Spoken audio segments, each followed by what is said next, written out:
Welcome to Smart Women Talk. This is your host, Katana Abbott. I'm a midlife millionaire coach and a certified financial planner, and I search the world for smart women and a few good men, including best-selling authors and thought leaders who are on that leading edge. So join us for conversations on money, business, health, and inspiration so you can live with more purpose, passion, and prosperity. Hi, everyone. This is Katana Abbott, and I want to welcome you to Smart Women Talk. Today, we're going to be speaking with decluttering professional and best-selling author, Tracy McCubbin, about how to stop attracting clutter and to start magnetizing the life you want. So I've got her new book here. It's called Make Space for Happiness.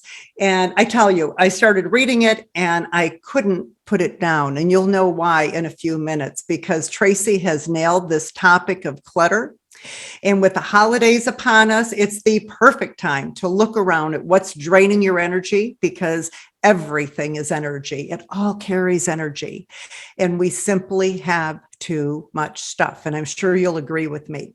So we are going to talk about the cause of clutter, how your shopping habits are contributing to your clutter, and why stuff won't fix you. And we're going to learn what will. So let me tell you a little bit about Tracy. She is a returning guest. And Tracy is the owner of dClutterfly, Los Angeles' #1 home organization company, as well as the author of Making Space Clutter-Free, the last book on decluttering you'll ever need. She is a regularly featured expert in media, including the Washington Post, the Wall Street Journal, Goop, Home and Family, Real Simple, mindbodygreen, NBC, The Doctors, and more. And when not decluttering, she is the proud co-executive director of OneKid, OneWorld, a nonprofit that is building a strong educational foundation for the children in impoverished communities through Kenya in Central America. And I got goosebumps talking about that because I read about it in your book and I think it's just wonderful. So welcome to Smart Women Talk, Tracy. We are so happy to have you back.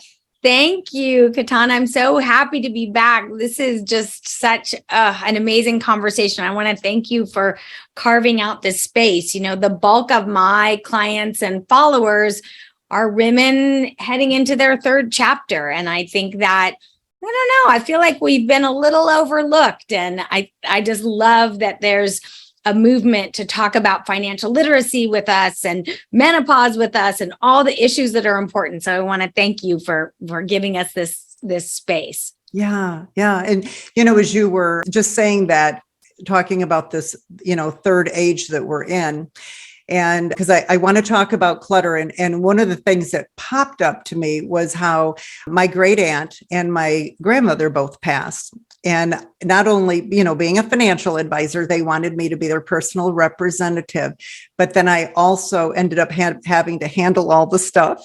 Mm-hmm. And if I gave you a tour, you would see I have 2 huge china cabinets, a buffet, and then this big trunk with all of their beautiful stuff. My great grandma ran a bed and breakfast, you know, be like our Airbnb today. With tons of tablecloths and napkins and these cool dishes.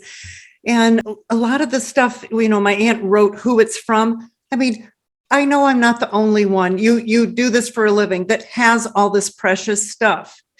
And I'm sure all of us think all of our stuff is so precious to us.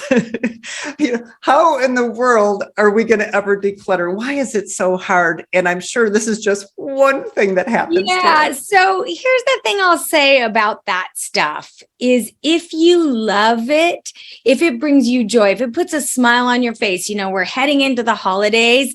If you use that china and you see your grandma's scratchy little grandma handwriting on it, that's amazing. Keep it and carry those traditions. But when that stuff becomes a burden, when, say, you have a room in your house that you can't go into anymore because it's so full of stuff, or you're paying for an outside storage unit, $200, $300, $400 a month to store stuff that you never use, that's when we need to look at it. So I'm not coming in here saying, you got to throw everything away, forget the memories. I'm saying, is your stuff serving you, or has it become clutter? And so I know with some of us, we are holding on to it temporarily. I'm waiting for my daughters to get their permanent houses, and then they've already decided who gets what.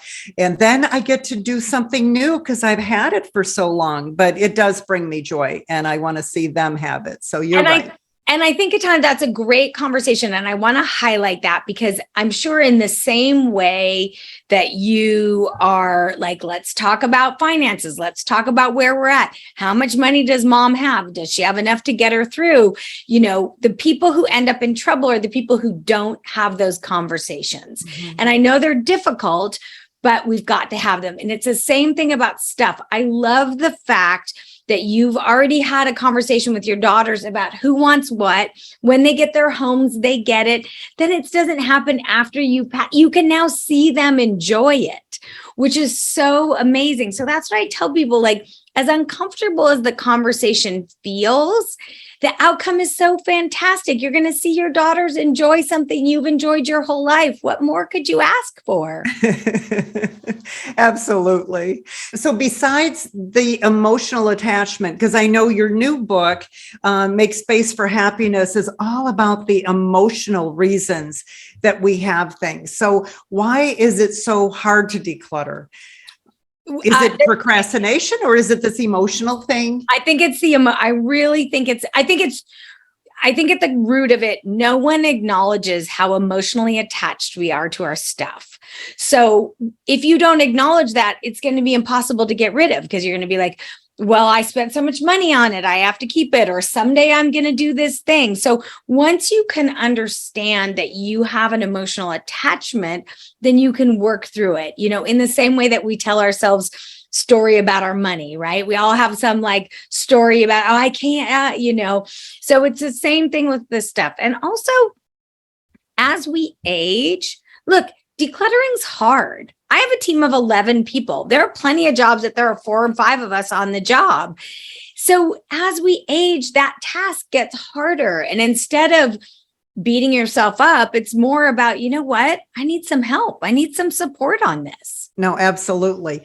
So my husband, I told him I was coming to interview you, and he said, "Oh, thank God, listen to her, because he's always begging me to go into the attic with him."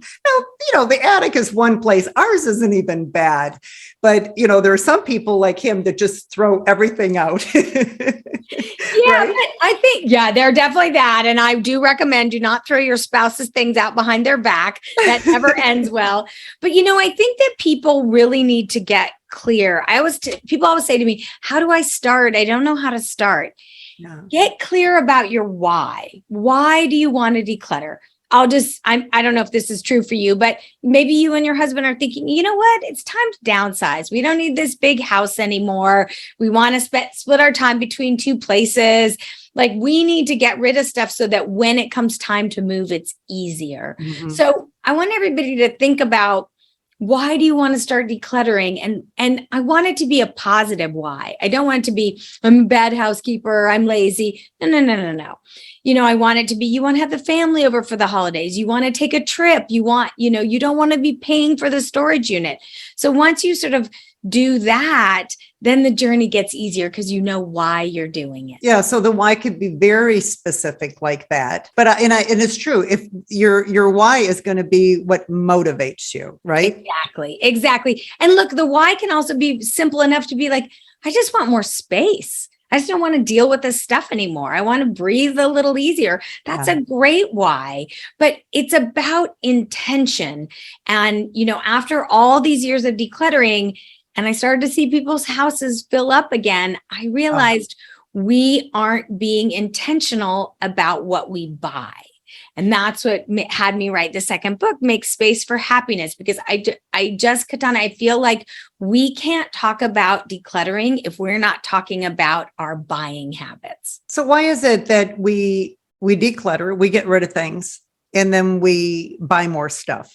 Because it's one of the things we said we'd talk about, one of our, specific things. And I think that is so true.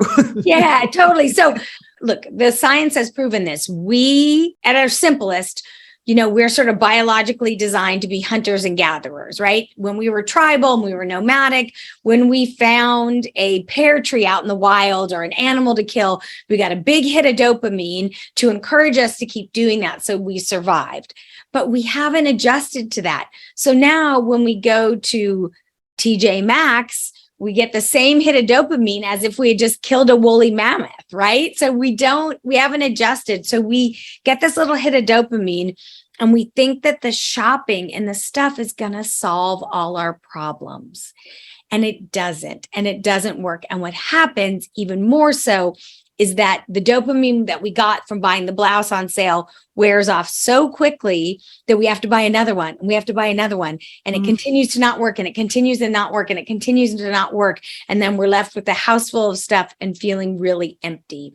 So what I did in the book is I examined and illuminated the reasons that we shop, the things we think we're going to fix inside of ourselves and how it doesn't work and what we can really do to find happiness.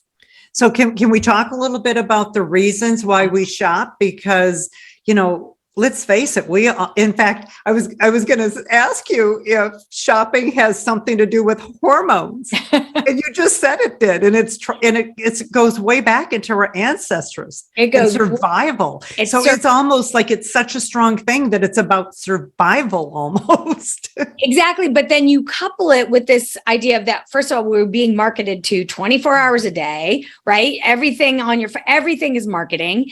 And then that when manufacturing moved overseas and moved into Asia and things got cheap, we don't fix things anymore. We don't repair things anymore. We just, I'll donate it or I'll throw it out and I'll buy a new one. We just gotten in this cycle. And so we're it's coming at us from both directions. On one hand, we think the shopping's going to fix us. It's going to make us feel better. And then on the other hand, what we're doing with all this overconsumption is not only bad for our mental health, but it's also bad for the planet. Yes. Yeah. Talk about that a little bit, because a couple of things you pointed out in the book. In the very beginning, you talked about in the 1970s, and I would have been in high school and middle school. That's when I started recycling, I told you, in 7th grade. But we had on the corner, we had the shoe repair. We also had the appliance repair guy. And I remember going to the 5 and Dime and buying fabric and patterns for home ec and learning how to sew.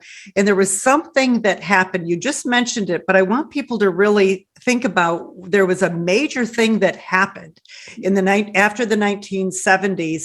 And what was that? Yeah, that it's so pivotal. And I just think people don't draw the through line, but manufacturing moved overseas, specifically to Asia, and things got cheap. They got cheap to produce because the people who are making them aren't being paid a living wage. They're mostly women and children, right? They're not getting paid what's to keep the cost down. And then we developed almost this insatiable appetite for cheap stuff. I mean, I remember I got 2 pairs of shoes at the start of school, and then one maybe at Christmas or my birthday. Like, I wasn't getting a new pair of shoes all the time. You fixed what you had, you took care of it.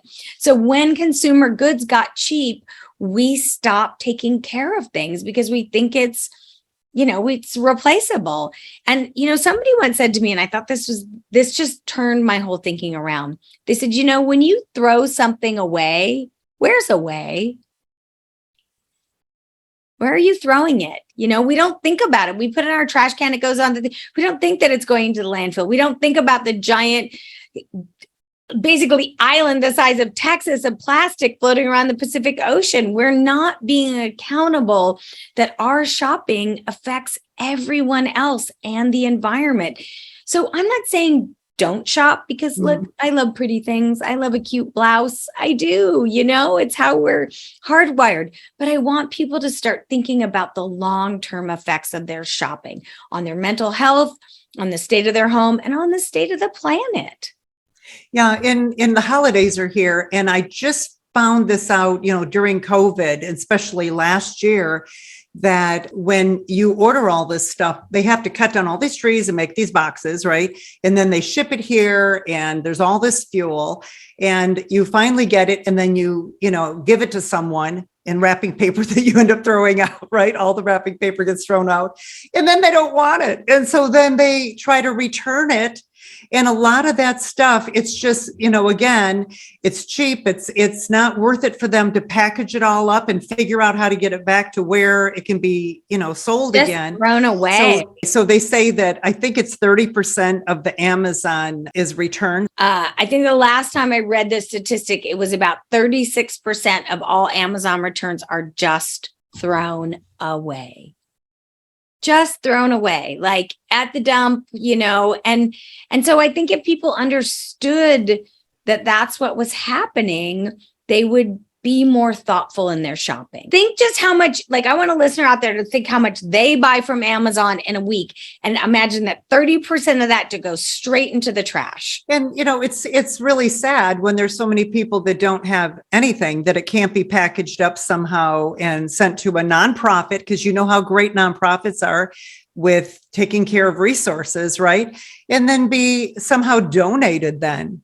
Yeah. I mean, it's so backwards. And, one of the things that's happened is that sort of some of the larger thrift store nonprofits, they keep the stuff on the floor for 2 weeks and then they ship it back across the ocean, ship it to sub-Saharan Africa and sell it there.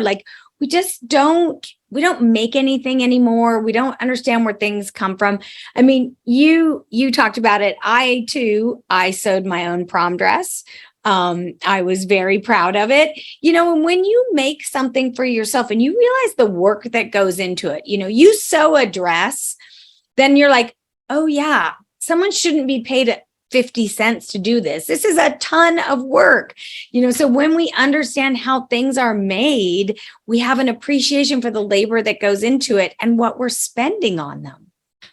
So it's really nice that you have actually opened my eyes, and now everyone who's watching today or listening today, to really think before we just buy, to be very thoughtful. And I will share that one year, this is actually our producer, Lynn, we ended up, instead of sending gifts, we went to Heifer. Heifer.org. Yeah. And we bought for all my girlfriends, I put the money I would have spent into an ox for a family. Isn't that amazing? Last Christmas, a dear friend of mine, she sent us all Christmas cards and said, I am not getting anyone a present, but I have donated what I would spend to an organization in Northern California that's replanting the forests that were burned in the forest fires. Fantastic. The best. I don't need another sweater. I have plenty of sweaters. I don't need it. I can buy it myself. So I think that if we can turn that conversation around, and I also want to say this, as we head into the holiday season, and as you said, head into the buying, Black Friday, Cyber Monday, what are you missing inside of yourself that you're trying to fill by shopping? Do you feel lonely, so you feel better at the store? Are you not feeling confident about yourself? Are you feeling older? And so you see that anti-aging. Is there something missing inside of you that you're trying to fill with the shopping? And that's one of the things that I love about what this book, Make Space for Happiness, is I break down what might be missing inside of you and how the shopping isn't going to fill it. But there are so many things we can do to, elevate our happiness. Yeah, and don't you have 7 emotional blocks? Yep. They're called the 7 emotional clutter magnets. Clutter magnets. Okay. Yeah. The clutter magnet. What a great name, right? And the way I describe it, and when you think about it this way, imagine we're sort of a whole person jigsaw puzzle, but there's a little piece of us missing, right? We didn't have a great relationship with our mother, or we've never felt good about our body. And so that part that's missing, it's a hole, and we try and magnetize the stuff to fill it. So if you don't have a good relationship with your body, you're constantly, buying exercise equipment and new creams and a cellulite fat smoker thing, but it doesn't work because that stuff, self-confidence, self-love, real purpose, true connection with your friends. That comes from something else. So as we're going into this holiday shopping time, can we do a little work and go, you know what? You know what's missing? I haven't seen my dear friends in a couple of years. I don't want to buy presents. Let's all go on a weekend and meet somewhere in the middle of the country. What can you do to fill what's missing that's not buying something? Wow, that's a great idea. So what are some of the ideas that people have come up with for doing something besides buying stuff? Have you? I'm seeing people be more honest about their financial situation and how it pertains to gift giving. Look, I think Sue Zorman said this years ago, but if you buy a gift for someone and it puts you into debt, it's not a gift, right? So it's okay to say hey, we've had a tough couple years. Inflation is through the roof. We don't have the money this year. Can we all go apple picking? Can we all do something? Can we spend a day together? You can celebrate the holidays and be with people and not spend stuff. And I think, and again, you come at this from the financial perspective, but I think there's such honor and dignity and intention to say look, here's where we're at financially. We can't afford to buy this for everybody. It will hurt our family or hurt ourselves. Doesn't mean we don't want to celebrate you. Is there something else we can do? I think that's so powerful instead of overspending on a credit card at 29% interest to look good. Yeah, that's so true. And there was something we used to do with our best friends. We got together for 20 years. It was so fun too. We looked forward to it, but we would have Secret Santa. So everybody drew someone's name and you were not allowed to squeal and share, who you had. But then, and we had a limit on that, but then you could spend all your money on just one really special thing. And, it was a big deal. So even something like that is a great idea. I have a dear friend who has a very large, extended, complicated family, step parents and kids and, all sorts of things. So when they get together for the holidays, it's 40 people. And kind of when the kids got out of being young, they all sort of was we can't buy gifts for everybody. This is too much. It's too much money. So they started a tradition. I think they've been doing it for about 20 years now, where they draw somebody's name.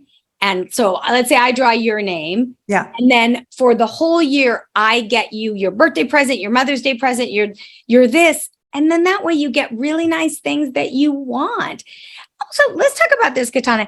That is really nice. Yeah, it's really great. But also, can we normalize asking people what they want for a gift? Yeah, I read that in your book about the mother. Yeah.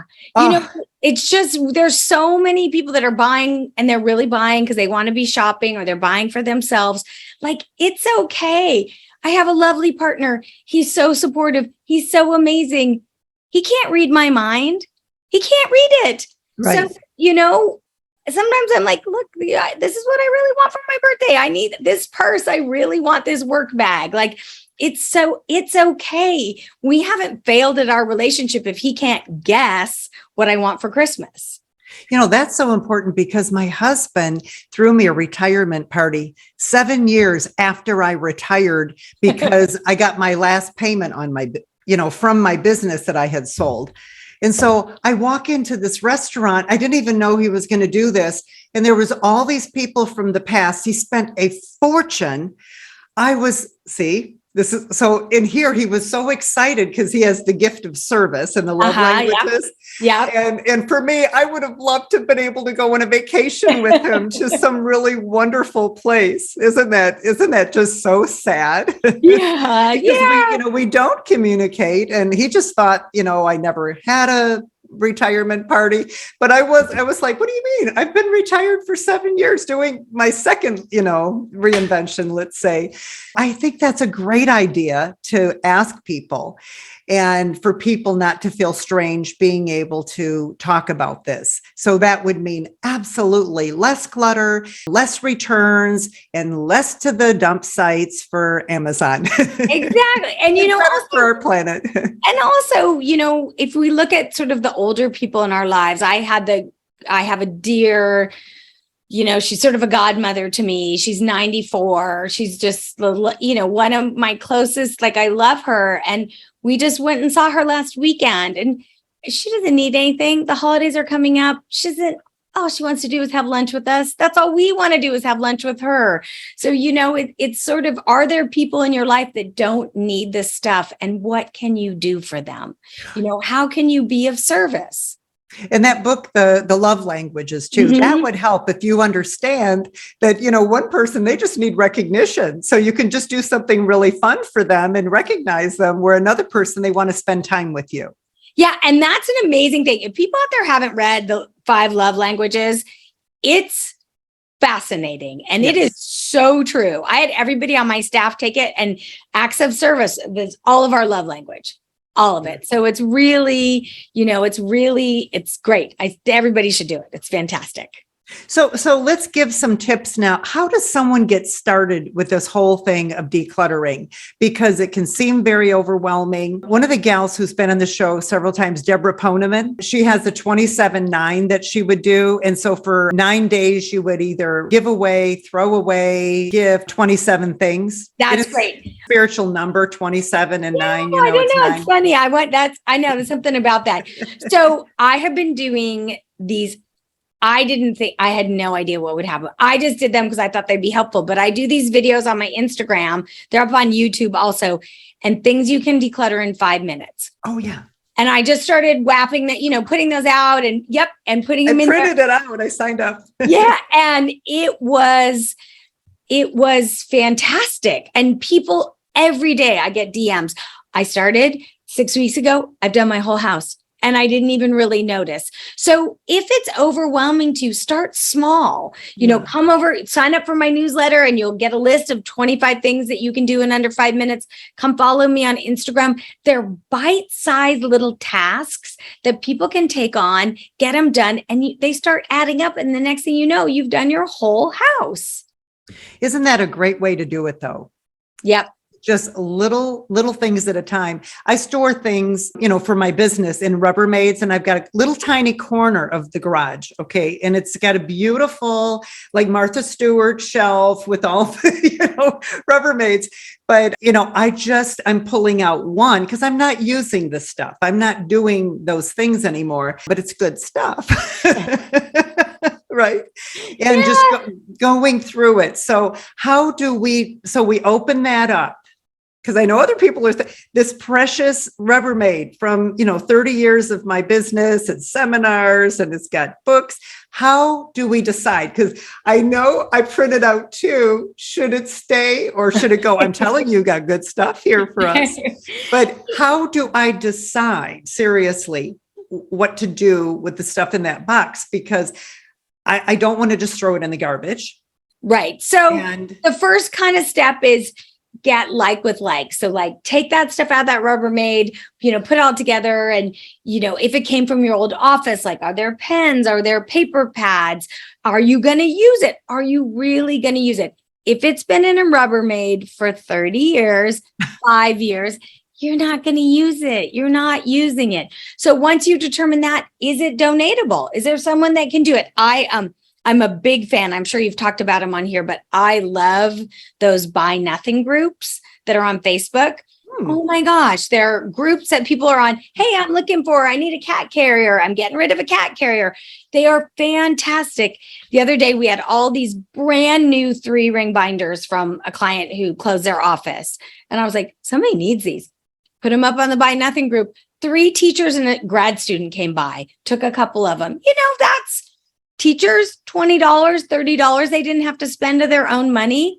So, if you don't need it, how can you donate it? That's what's going to help. Because a lot of people hang on to things because they don't know what to do with it. Yeah, I think that's what it is. So I am going to go through, instead of going to the garage, I'm just going to start. I have a cabinet here. I don't know. I had an assistant who just went crazy buying stuff for me, and stuff that maybe she planned to use, but I don't do that kind of stuff, right? Yeah. Organizing things, right? So I'm just going to start maybe with that, like that one cabinet, the lower cabinet there and maybe just the bottom shelf.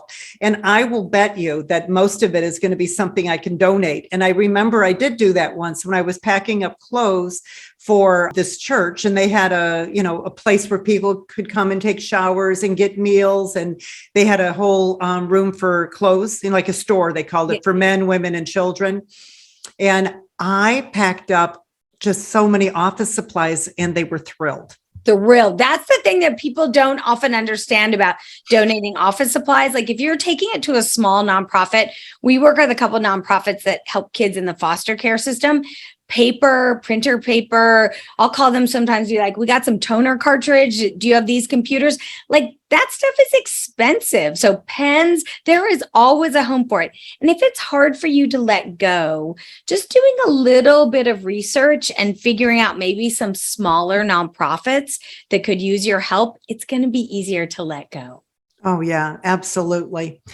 So talking about nonprofits, can you please tell us about your program you started and just how it got started? Sure. Because I think this is really important. There's so many of us, we get to a point in our life where we're looking for something that, instead of going shopping, but something that can give us purpose in our life. Yeah, exactly. Yeah. And it's so funny. That is one of the clutter magnets. I see so many people buying all this stuff, trying to find their purpose. And one of the quickest ways to find your purpose is to help someone else. If you were a teacher your whole life and now you're retired, can you volunteer at the local library? Can you go read to kids at preschool?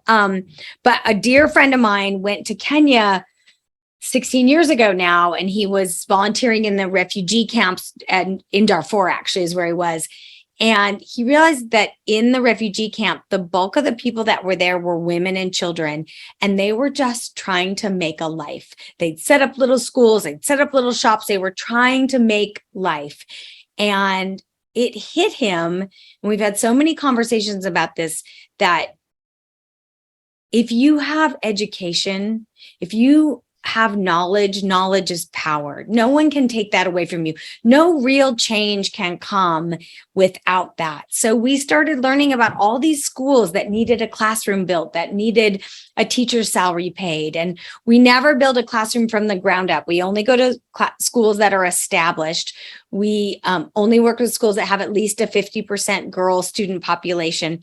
And we get them what they need to keep their doors open: desks, teacher salaries, a lot of feminine hygiene products. It's amazing. I love it. It's one of the great marks I'll leave on the world, I hope. We've had a couple years ago, right before the pandemic, we had our first group of young women go off to college, technical school, nursing school. Like, to know that you had enabled someone to do 4 years of high school and then go to college and have a vocation. It's amazing. It's amazing. So, as people, women especially, are entering this next phase, is there something that you can do? Can you be outside of yourself and be of service? Oh, that's beautiful. So how do people find out? Is there a website for the organization? Yep. It's called OneKid, OneWorld.org. We're just gearing back up. One of the things we do is we take trips. We take volunteers on trips. So it looks like if everything holds good, we're going to start doing those again in 2023. So if you were listening to this, just email us, tell me you heard me on a podcast, and we'd love to talk to you about coming and helping. It's an amazing time. And they can also support with a donation. Yep, exactly. And see, that's the thing that we used to send these gift boxes from Great Harvest Bread to our clients. This is when I was at Ameriprise. And then one year we said, you know what? Some people might be gluten-free. We don't even know, right? We thought, why don't we just take that money that we would have spent, and we started giving it to Gleaner's Food Bank. And then they actually gave us cards we could send out to everybody. And that just made us feel so much better. And our clients thought it was just amazing. Amazing. I'm going to say this. I'll say this. I'm going to say it here. You can run with it. Stop buying people champagne for holiday gifts. You don't know if they drink. You don't know if they like champagne. People save champagne for a special occasion. I have so many fridges I've been in where I'm like, you have 8 bottles. And they're like, oh, they just keep giving it to the holidays. We don't even drink champagne, so stop buying champagne.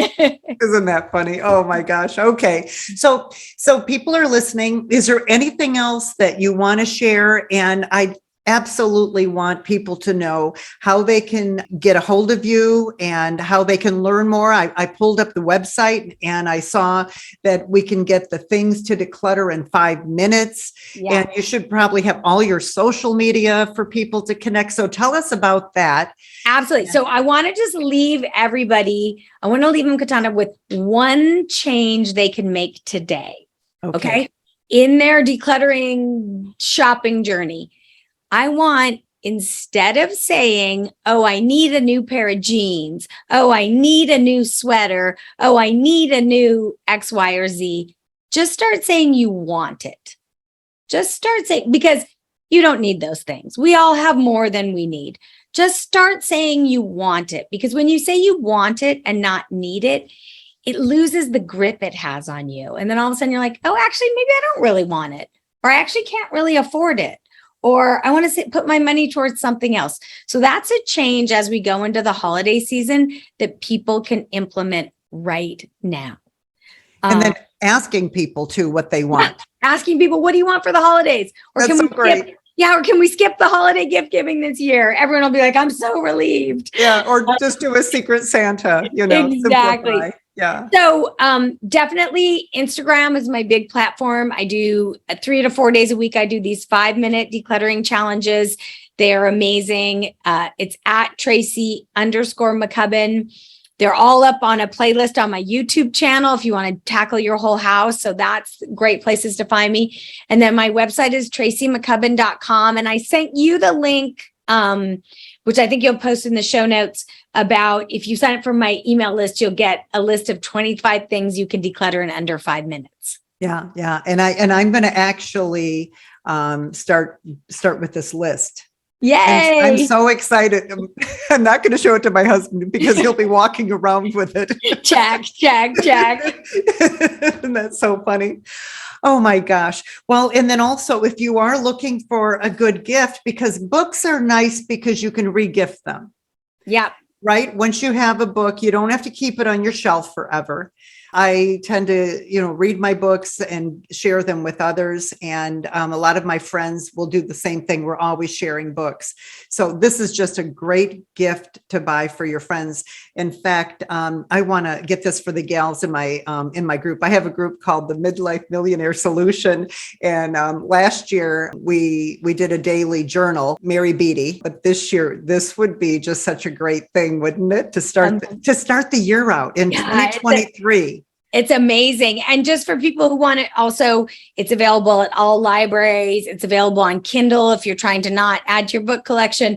The audiobook just came out the other day. So there's lots of ways to get it. But yeah, I think it's really changing the conversation about decluttering because we're talking about how the clutter gets there. So I'm excited. I'm excited for this holiday season and the new year. And it's always nice to have anything that's going to help you be happier and to live with more ease, right? Exactly. That's all I want for everybody. It's just a little bit happier today.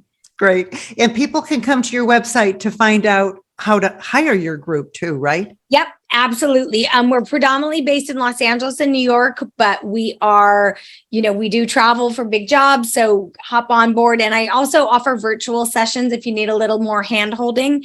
So just all the information, the website's a great, great place for that. Fantastic. Okay. Tracy, thank you for being here today and coming back and then sharing your brand new book with us. Thank you. Thank you for having me. Have a lovely day. Absolutely. And everyone, I want to thank you for being here today. And I want to invite you to come to joinsmartwomen.com. And when you do, you'll get on our mailing list. You'll know who our guests are. You'll be able to read their articles and know how to access them. And you'll also be invited to the Smart Women Academy. So until the next show, go out and live with more purpose, passion, and prosperity. Smart Women Talk is brought to you by Smart Women's Empowerment, a 501c3 nonprofit project of United Charitable. Music by Bill Lucas from his album When It Rains. Available on Apple Music and Spotify. Catch us wherever you listen to your favorite podcast, and be sure to join our free community at joinsmartwomen.com to access all our free Smart Women resources.